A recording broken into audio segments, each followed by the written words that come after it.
Добар ден, драги гледачи, еве не во уште едно издание на Откриени тајни. Јас сум доктор Жарко Костич, мотивацијски тренер за личен развој.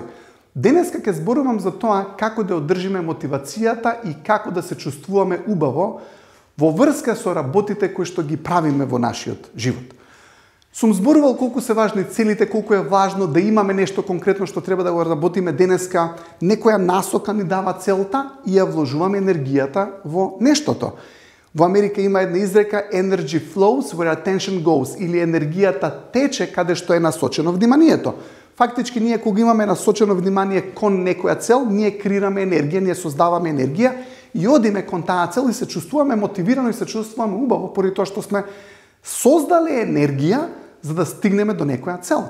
Ние ако тргнеме да го освоиме врвот на водно, ако дојдеме до врвот на водно, ние мораме да искреираме повеќе енергија отколку што е гравитацијата на водно. Поради тоа што гледате, гравитацијата на водно не тера да создадеме повеќе енергија, затоа што се качуваме нагоре и на некој начин мораме да создадеме повеќе енергија отколку што е самата планина која што не тера да одиме надоле. И ние, креирајќи таа енергија, кога ќе стигнеме на водно, ние се чувствуваме горди, се чувствуваме убаво, чувствуваме успех, чувствуваме задоволство. Можеме да дојдеме дома физички изморени, ама духовно се чувствуваме убаво. Значи, гледате, ние сме имале некоја цел, сме постигнале нешто, сме направиле некоја работа, се чувствуваме убаво. Сме завршиле денеска еден куп обврски, доаѓаме дома заморени, ама се чувствуваме духовно одморени, се чувствуваме дека имаме елан, дека имаме мотивација и се чувствуваме како што треба. Но кога не се чувствуваме убаво, кога едноставно лежиме по цел ден дома, немаме зашто да создадеме енергија. Гледате, немаме зашто да создадеме енергија, поради тоа што умот и телото се во координација. Ако умот нема цел и нема зашто да створи енергија, телото не ја ствара енергијата. И на тој начин сме на некој начин изморени од лежење или изморени малку од некоја мрзеливост, поради тоа што уствари немаме зашто да ние створиме енергија. Ајде да речеме на работното место. Сте виделе кога некој човек сака да се покаже на работното место, нов е, се вложува, сака да се едноставно да се истакне, да убав печаток да остави на околината. Тој не прашува кога доаѓа плата. Гледате, ќе дојде порано, си оди од работа покасно, воопшто тоа не му е проблем. А работи и дава вредност многу повеќе можеби отколку што му е платата. Замислете, кој да му е платата? Он дава повеќе отколку што е платата. И се чувства убаво, и се чувства мотивирано, и се чувствува дека ја сака работата. Значи, платата му е, да кажеме, некоја сума, а он дава многу повеќе од таа вредност која што ја добива назад. Гледате, он дава повеќе од тоа што го добива назад како плата. Но се чувства убаво се до еден момент. Се чувства убаво се додека не направи констатација дека он уствари дава повеќе отколку што добива. Сега гледате што се случува. Во моментот кога човекот ќе стане свесен и ќе се констатира ја давам повеќе отколку што ме плаќаат, он почнува да дава помалку отколку што го плаќаат. Додека он ја немал таа констатација, он имал мотивација. Во моментот кога му дошла таа констатација, може и околината му рекла: "Абе, што се трудиш толку многу? Гледаш дека не те вреднуваат, гледаш дека не те плаќаат. Што па ти толку многу се вложуваш?" На некој начин и не му прават добрина. Зошто? Поради тоа што ќе го освестат или ќе го направат свесен: "Еј, па јас гледај колку многу давам, а колку малку добивам." И што прави он? Он сега, за да го избалансира платата која што ја добива, он почнува да ја редуцира, да го редуцира истекот на енергија која што го дава.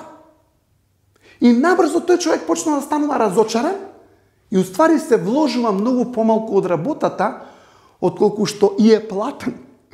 Гледате, човек кога не му е проблем кога дава повеќе отколку што е платен, не му е проблем, дури не е ни свесен за тоа, он е мотивиран. И тоа се почетоците на работите. Човекот не ни мисли да он дава повеќе отколку што добива плата и затоа му е убаво.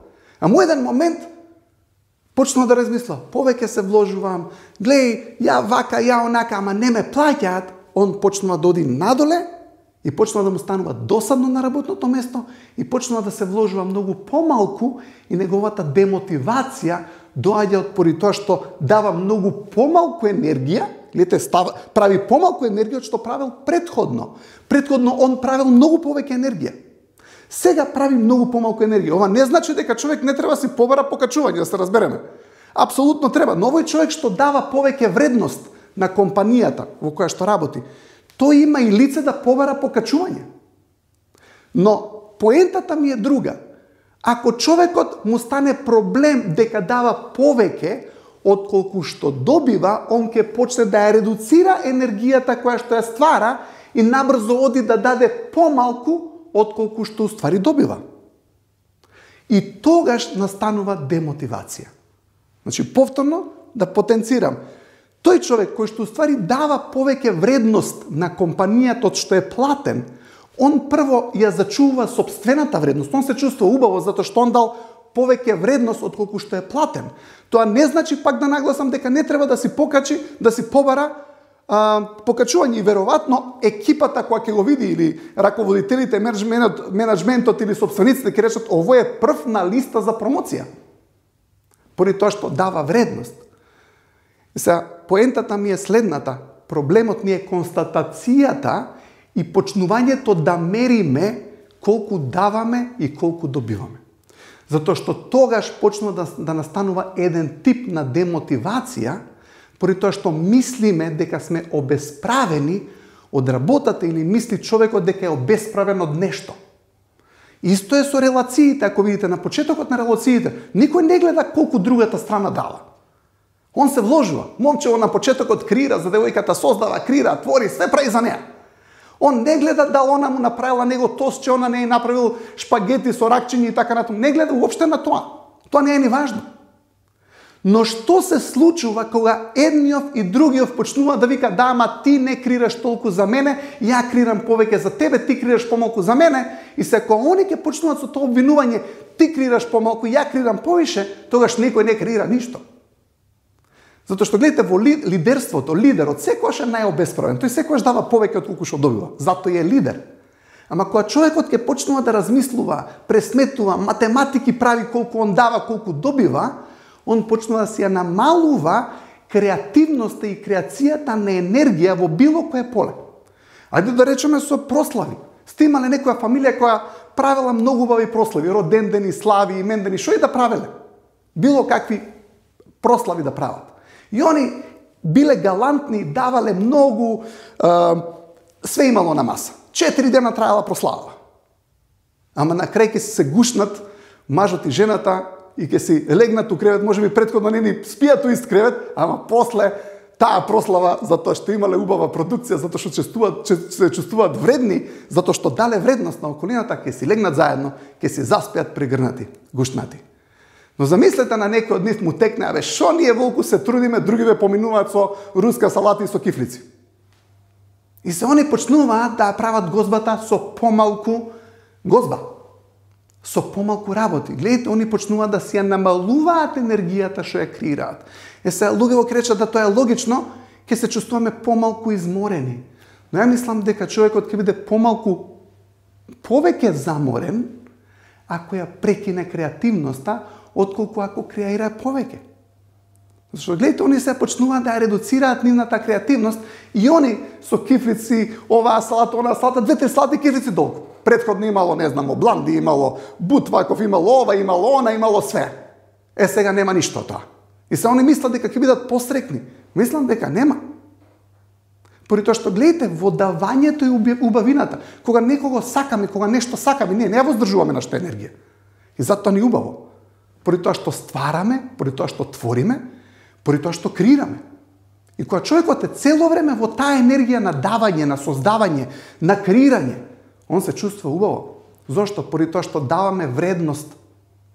И ако ние даваме енергија, работиме, сме посветени, сме професионални на работното место, се трудиме, сме одговорни, преземаме одговорност, ние даваме вредност. И кога ние даваме вредност, ние се чувствуваме повеќе вредни. А таа емоција на чувствување на повеќе вредни е фактички таа мотивација. Не станува збор колку давате и колку ќе ви дадат, иако мотивацијата исто така зависи и како групата, односно тие за кои што даваме, дал тоа го гледаат или не. И тоа е факт. Гледате, ако имате ситуација сопругот или сопругата прави ручек секој ден, Ама другите фамилијата сите ќе дојдат најадени, кој къснал после работа, кој бил ваму, онаму, сите доаѓаат најадени. Човеков еднаш ќе направи ручек, втор пат ќе направи ручек, третиот пат не прави. Сопругата или сопругот, кој да готви, или можеби двајца да готват, ама едноставно неќат повеќе да прават ручек по дома. Зошто? Затоа што никој не го јаде. Зашто сите доаѓаат дома најадени, за џабе е ручекот. На еден начин нема валидизација, нема вреднување на напорот. За да одржаме ние мотивирани да останеме и за да ни биде важно да го направиме тој ручек убаво, мора да има луѓе околу нас што ќе го јадат. Гледате, може би имате некоја ситуација каде што внукот ќе дојде кај бабата и кај дедото, едноставно ќе му направат убаво јадење. Они кого најмногу сакаат? Мислам, они сите внуци ги сакаат, се да не ме разберете погрешно. Ама тој внук или внука што јаде најмногу, што ќе издаде се. Они се многу среќни со него. Зашто? Затоа што им го потврдил трудот, поради тоа што е вреднувано и валидизирано тоа што е направено. Така да знам колку е важно човек да биде во околина која што ќе го пофали, која што ќе го примети, која што ќе му ја увиди заложбата. Поради тоа што тоа не тера да останеме мотивирани. Тоа не тера да останеме фокусирани. Тоа не тера да имаме елан за тоа што го правиме. Но многу е важно за самите нас. Многу е важно за самите нас. Да не си ја намалуваме креативната енергија ако констатираме дека не добиваме колку што даваме. При тоа што, гледате, убавината на енергијата е од давањето, од креативноста. Не да чекаме нешто да ни даде енергија. Имате храна која што има поголема хранлива вредност, имате храна која што има помалку хранлива вредност. Но дали сте виделе дека, например, на едно дете дури не му е ни битен оброкот, он има толку многу енергија зашто се вложува, зашто дава енергија, он ја крира таа енергија.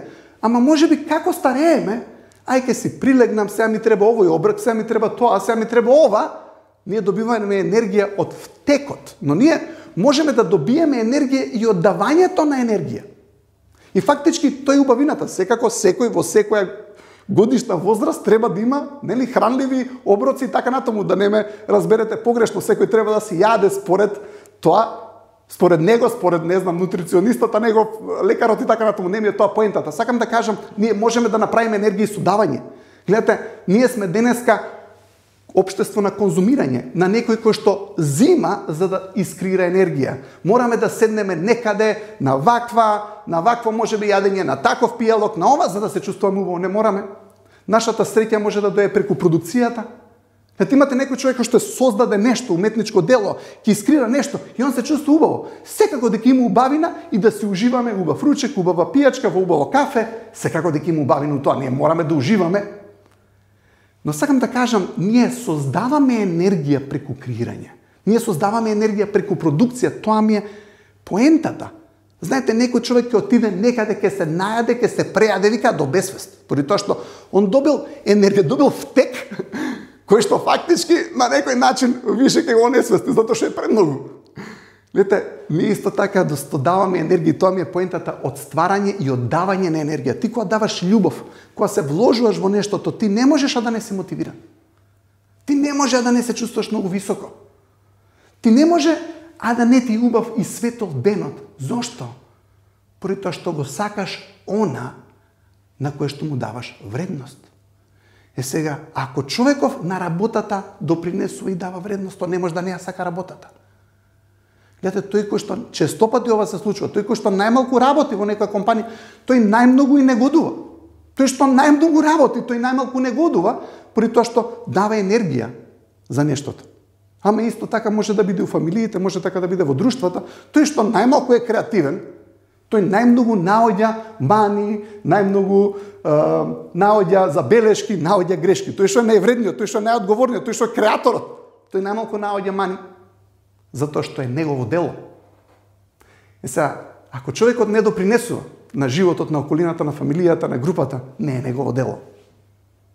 И ако не е негово дело, нема ко-креаторство. Он не го создава тоа. И почнува да наоѓа мани. Почнува да му смета. Што значи, колку повеќе ние презееме одговорност за убава наша Македонија, за нашите убави компании, за прекрасните фамилии, толку повеќе и ќе си ги сакаме.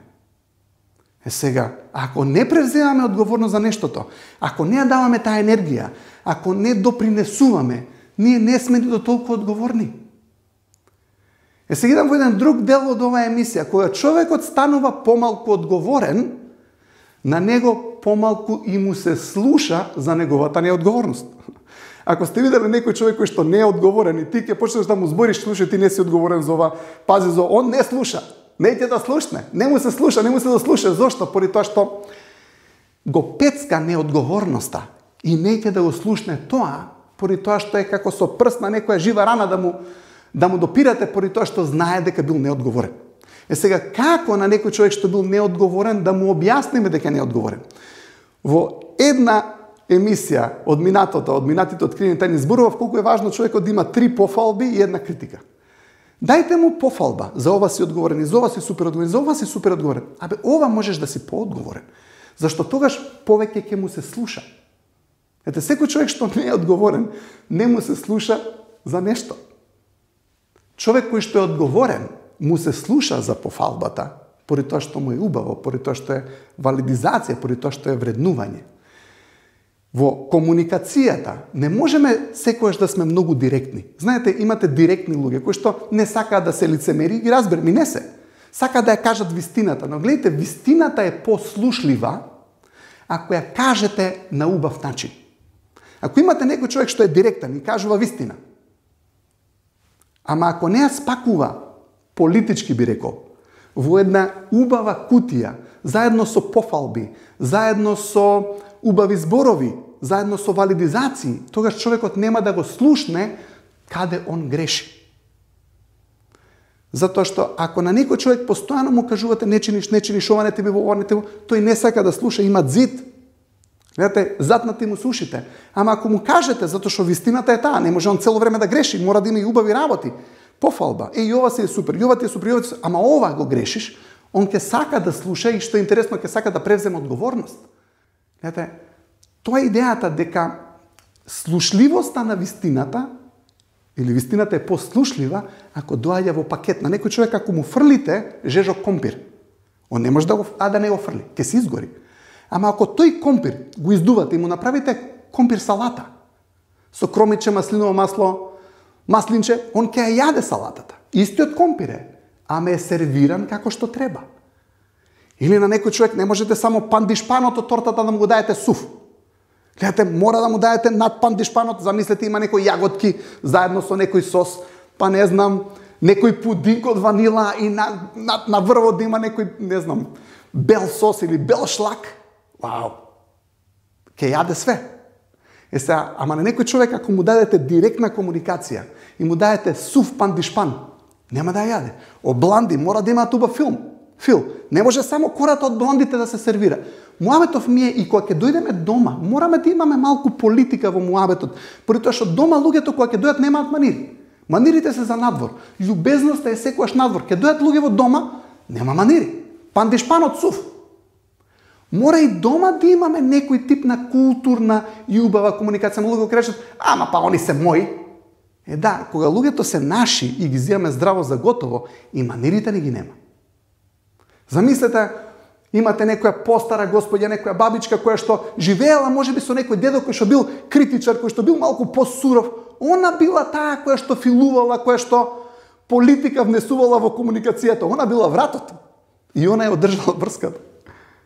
Знаете, мораме да ја одржиме врската преку една убава комуникација, преку убави зборови, преку малку и политика, дури и дома да има. За да знаеме како да го спакуваме тоа што сакаме другиот човек да го коригираме.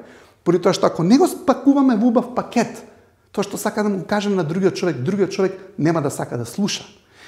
И што прави некојаш човекот? Го повишува тонот. Колку е повишен тонот, толку ушите помалку слушаат.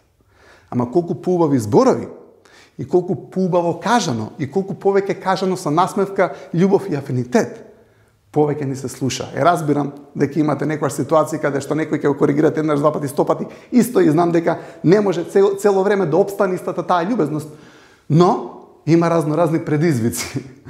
Сега можеби ова е една идеја како да ги надминеме тие предизвици барем во домот. Ви посакувам убава комуникација викендов, ви посакувам убави цели, ви посакувам креативен ден исполнет со креација и се гледаме повторно за една недела. Пријатно!